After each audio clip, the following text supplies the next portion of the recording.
Woo! How you boys doing? Alright.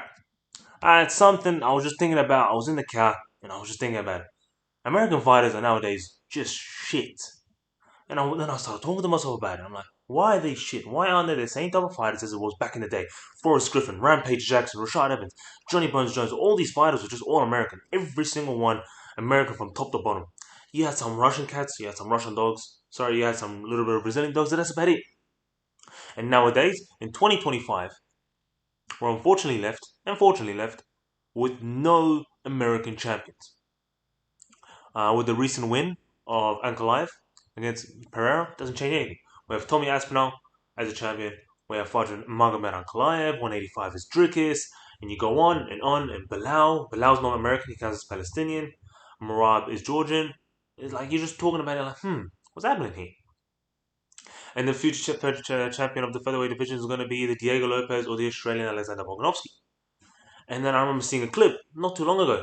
It was the Dricus Duplessis interview about clip with DJ, and I'm guessing that's where it came up.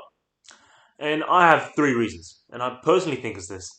But I'm going to come to my first reason, and that's because my first reason is that gyms all across Australia, all across America, all across Russia, Brazil, Europe, all of them are amazing. All have great knowledge.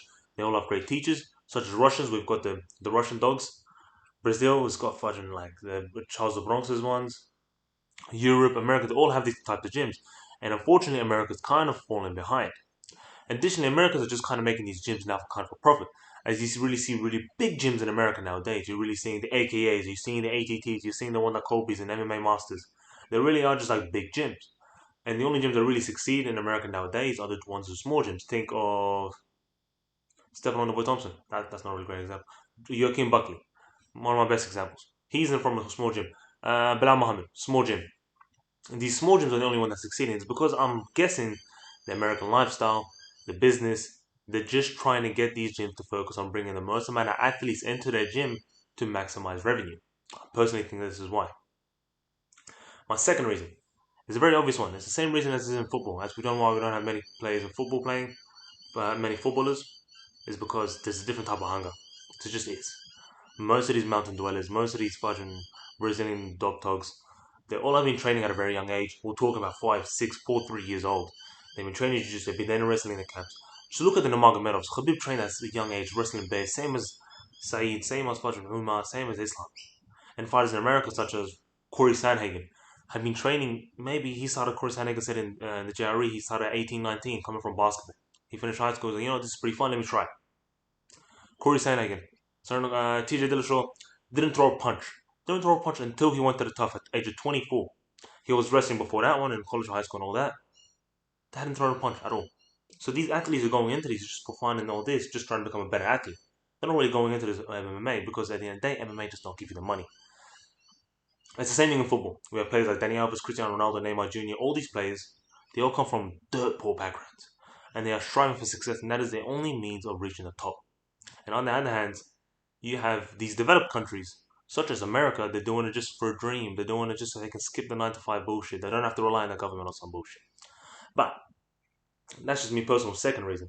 But I feel like the biggest reason, which makes the biggest impact to why nowadays we have very little American champions, very little American top fighters, and it's my most significant factor is that American dollar goes in mental in countries such as Brazil, Portugal, and Russia.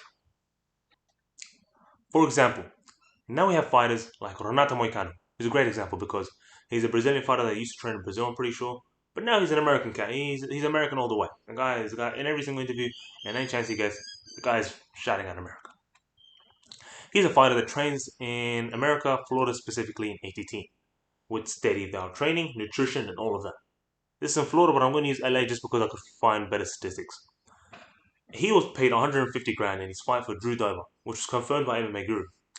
And he was training and living in Brazil. If he was training and living in Brazil, remember in Brazil they have the greater man training, they have great striking, they have great jiu-jitsu, they definitely have nutrition.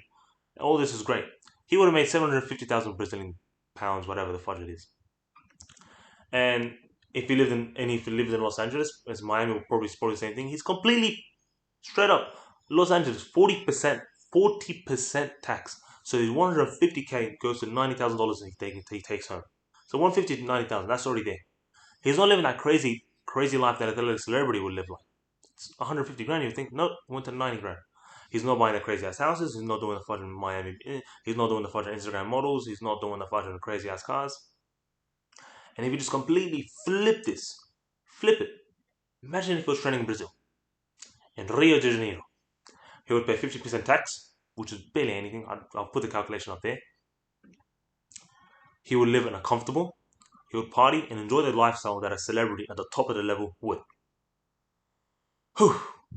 And with the payment in America of 150 grand, he's not doing none of that. None of that. He's just living. He's living pretty good in America. He's living great, but it's just not the same that he would have if he was in Brazil. All right, boys. If you watched this long, thank you so much. You guys are a fudging legend. But if you think I'm wrong, please tell me in the comments. Tell me why you think American fighters are still nowadays the same. Maybe we're in a weird time where the other dogs are winning. Just maybe tell me. Please tell me if I'm wrong. You can write in the comments. I will definitely reply. If there's barely anyone even commenting, please comment, bruv. If there's any reason you can think of, please let me know if I'm wrong, maybe. But hey, adios.